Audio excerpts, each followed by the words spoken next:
नमस्कार साथियों, जैसा कि आज हम लोग देखने वाले हैं संविधान की अनुसूची। और अनुसूची इसको हम लोग याद करते हैं बहुत इजी वे में। और संविधान में जो सूची पहले थी वो सिर्फ और सिर्फ 8 अनुसूची थी। उसके बाद भी 42वां संविधान संशोधन द्वारा अनुसूची जोड़ा गया, जो अब बढ़कर 12 हो गए। कितना? 12। लेकिन हम लोग को याद करने के लिए सिर्फ और सिर्फ ज़्यादा कठिन कितना? 6 ही तक है। 1 से लेके 6 तक ही है। बाकी उसके बाद अपने से खुद से याद हो जाता है। तो देखिए, हम लोग पहला क्या है? पहला अनुसूची में है कि संघ और उसके राज्य क्षेत्र। पहला अनुसूची क्या है? संघ और उसके राज्य क्षेत्र। यानी पहले तो जो भाग भी वही है, संघ और उसके राज्य क्षेत्र, और अनुसूची भी संघ और उसके राज्य क्षेत्र। ठीक है। दूसरा, तो जब हम किसी से काम करवाते हैं तो पहले वो वेतन की बात कर लेता है। पहले क्या करता है? वेतन का बात कर लेता है। तो इसीलिए दूसरा में क्या है? वेतन एवं भत्ते, यानी वेतन एवं भत्ते। ठीक है। तब वो शपथ लेता है, तब वो काम करने के लिए तैयार होता है। समझे? ऐसे तैयार नहीं होता है, तब वो काम करने के लिए तैयार होता है। पहले वेतन ले लेता है, उसके बाद में शपथ लेता है कि हम काम करेंगे।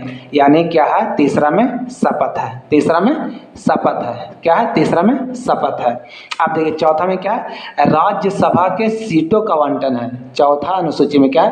राज्यसभा के सीटों का आवंटन है। क्या है? राज्यसभा के सीटों का आवंटन है। तो देखिए, तो 4 गो मतलब बैठने वाले के लिए 4 गो पाया रहता है, 4 गो, इसलिए 4। चौथा में क्या है? सीट, यानी 4 में क्या है? सीट, यानी सीटों का आवंटन। किस? राज्यसभा में सीटों का आवंटन। अब देखिए 5 में है। 5 में क्या है? SC ST का प्रशासन क्या है? 5 में क्या है? SC और ST का प्रशासन के बारे में कहा गया है। 5वां अनुसूची में कहा गया है SC और ST के प्रशासन के बारे में कहा गया है। ठीक है। और छठा, ये 6 है, 6 के 4 यहाँ याद रखिएगा, 6 के 4, यानी छठा अनुसूची में है कि पूर्वोत्तर के 4 राज्यों को विशेष उपबंध है। पूर्वोत्तर के 4 राज्यों को विशेष उपबंध है, यानी यहाँ 6 है और यहाँ 4 है। तो 4 राज्य वो कौन कौन है? 4 राज्य वो कौन कौन है? 4 राज्य है असम, त्रिपुरा, मिजोरम, मेघालय। असम, त्रिपुरा, मिजोरम, मेघालय। मिजोरम, मेघालय। असम, त्रिपुरा, मिजोरम, मेघालय। असम, त्रिपुरा, मिजोरम, मेघालय। असम, त्रिपुरा, मिजोरम, मेघालय। ठीक है। यानी पहला क्या होगा? संघ और उसके राज्य क्षेत्र।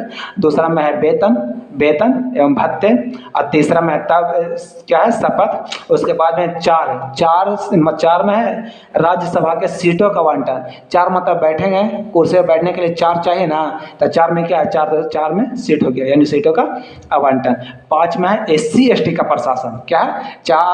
5 में है SC ST का प्रशासन। और 6 के 4, यानी 6 में है पूर्वोत्तर के 4 राज्यों का विशेष उपबंध। वो 4 राज्य कौन है? असम, त्रिपुरा, मिजोरम, मेघालय। असम, त्रिपुरा, मिजोरम, मेघालय। ठीक है। इतना। अब हम लोग आगे देखते हैं। अब देखिए यहाँ पे क्या है, हम लोग आगे देख लेते हैं। अनुसूची 7 में शक्तियों का विभाजन। क्या है? शक्तियों के विभाजन, यानी केंद्र और राज्य के बीच में शक्तियों का विभाजन। केंद्र और राज्य के बीच में क्या है? शक्तियों का विभाजन। तो देखिए पहला है संघ सूची, जिसमें केंद्र सरकार कानून बनाएगा। राज्य सूची, जिसमें राज्य सरकार कानून बनाएगा। और समवर्ती सूची, ये दोनों मिलकर इसमें कानून बनाएगा। क्या? केंद्र सरकार, राज्य सरकार दोनों मिलकर कानून बनाएगा। तो 6 याद था। 7 में हो गया क्या? शक्ति का विभाजन। 7 से 7 और 7 से शक्ति का विभाजन। 7 से 7 और 7 से शक्ति का विभाजन हो गया, यानी संघ सूची, राज्य सूची और समवर्ती सूची हो गया। अब 8 में क्या है? 8 में 22 भाषा का उल्लेख है। 8 में क्या है? 22 भाषा का उल्लेख है। 8 में 22 भाषा। 8 में भाषा। 8 में क्या है? भाषा। 9 में क्या है? भूमि सुधार। 9 में क्या है?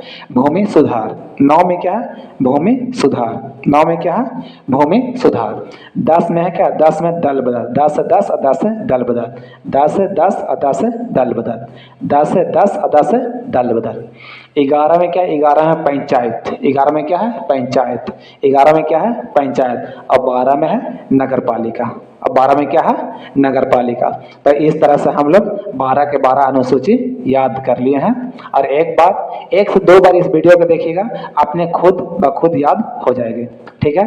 तो बहुत बस धन्यवाद, शुक्रिया।